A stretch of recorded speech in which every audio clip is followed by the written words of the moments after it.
You feel safe hanging around me, don't you, huh? Yeah, I feel good hanging around you too, man. You're my buddy, my good friend. You're a tiger. So I think of you, man. You're a real tiger, dude. You're a good dude. You don't talk much, but you don't even meow much, but you're alright, man. Good dude.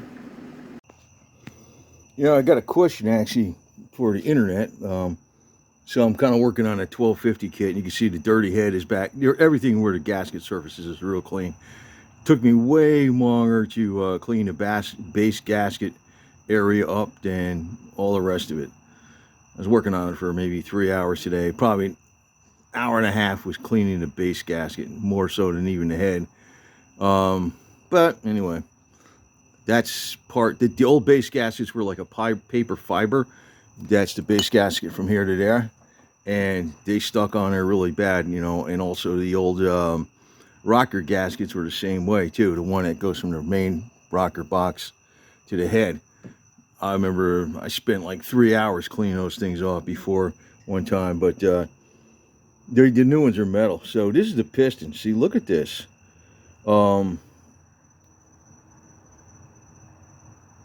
See, it's all like crusty way, you know, it's like, I mean, maybe I could see crusty a little bit on the top, between the top and the first ring gear, but between this first ring gear and the second ring gear, and also between all the rings and even past the ring, you could see all that.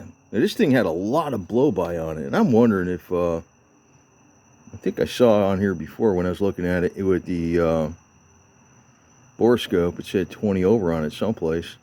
Yeah, right here, basically. Let's see if I can wipe that off. So you can see where it says 20 over right there. So I don't know. Guess this would have been the intake side right here. I'm going to clean these up really, really good and look at them. Now, putting in the hammer kit, it is really like you have them gap the rings and have the ring pistons installed in the rings. Oh, there's a little cat over there. Look at him, see?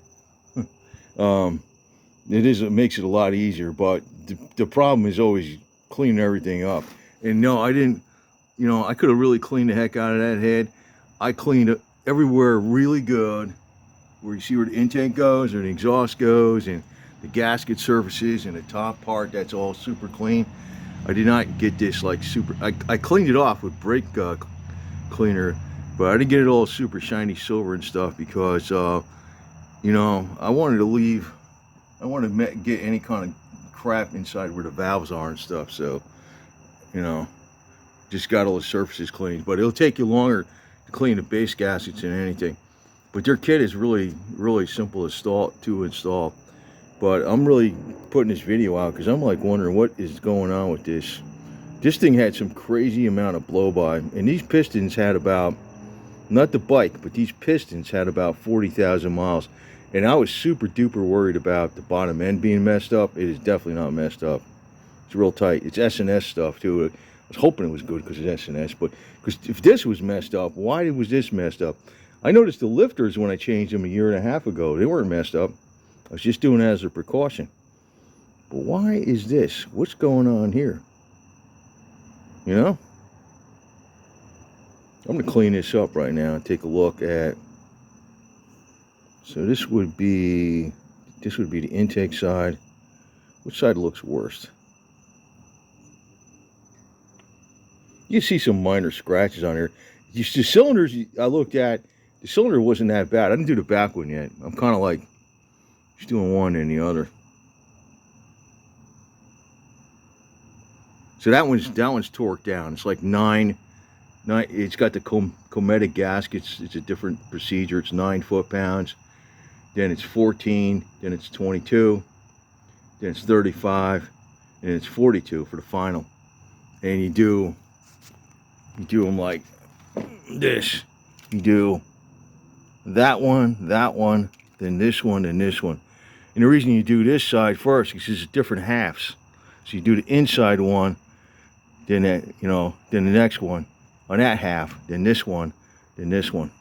That's the order. So for those gaskets, you don't use the factory way with the quarter turn and stuff. They're different. I don't know, hope they work good. They probably will. And it had this grommet thing on here. I don't really like it being there. It didn't look like it interfered with anything, but I ground it down a little bit just to make sure it wouldn't interfere with nothing, you know. So anyway, I'll put the plastic stuff on here. I'm gonna clean this off right now and see what it looks like.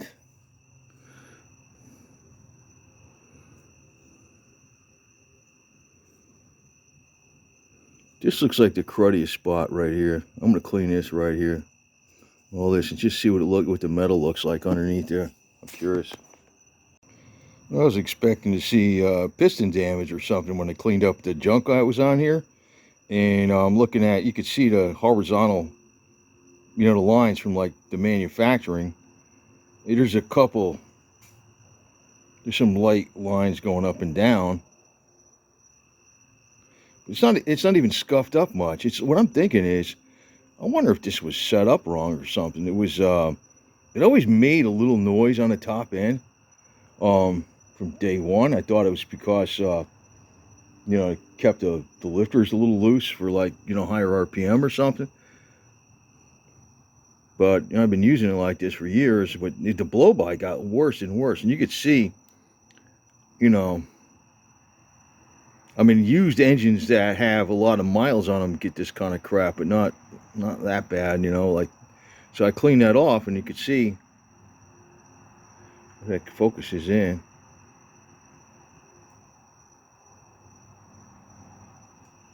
It's got like the lines going this way from the factory. Like it's got some up and down scratches a little bit on the skirts, but it's very light, very light. So it's not sealing well, and I'm thinking, I wonder if the piston clearance was really big right from when it was rebuilt. I don't know. Man, I sure changed the oil on this a lot. I used to run Marvel Mist oil in it every time too, and the gas just to make the pistons last longer. I know that works too. It's not what caused this. It's like an upper cylinder lubricant. But then I stopped using it about 1.5 years ago. You can see it's not damaged on the edge. It almost looked like it was when you're looking at the other side like this. I know that's like stuff on there, but I was wondering if it was damaged underneath there to get all that. To get past all the rings like that, because this thing was puking oil out of the breather basically. That's how much blow by it had.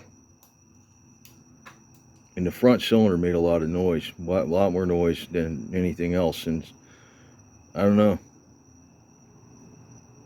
I think something was set up wrong initially. I was kind of blaming myself, but then I'm thinking, man, maybe not. Maybe not.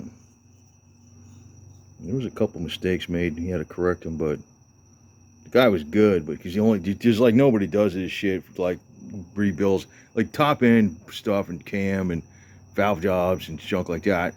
But if you're doing the whole bike with the bottom end and stuff, you gotta know your stuff, man. That's beyond me.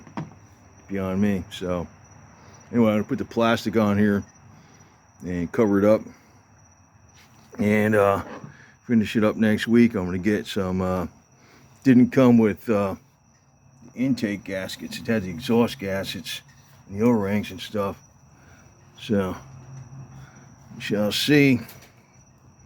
Get it finished up, no hurry. The big advantage is that when you're doing this yourself, you don't have to rush. People that are mechanics and stuff, they're working for somebody.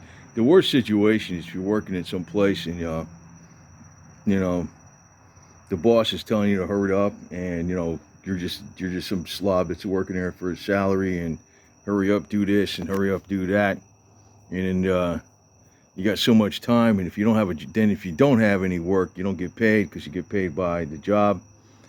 And then you got, the worst thing I hate is like when you get the females up in the office and she's getting paid about the same as you. Like, I don't do this kind of work, but they get paid pretty good working in them offices too, you know. And you're like a slave out there in a freaking non-air conditioned area, just busting your butt. Ain't no equal rights in this country, I'll tell you that right now. Yeah, I mean, I just do my own stuff. When the world collapses, hopefully I know enough to do for me. That's the way I'm looking at it, man. You can keep all these yuppies. But, I don't think I did anything wrong on this. So, when I get in the mode, I just take my time. Should be cool. So, probably have this done next week sometime. I'm going to be going to Bike Oktoberfest, though. And that's why I got the other bike. So, I got the other bike. The other bike's fine. So, and then this bike will be fine, too, after next week. So, I don't have to break it in. If it ain't fine, I'll just keep hammering away till it is good, man. Life's slavery. That's the way it is.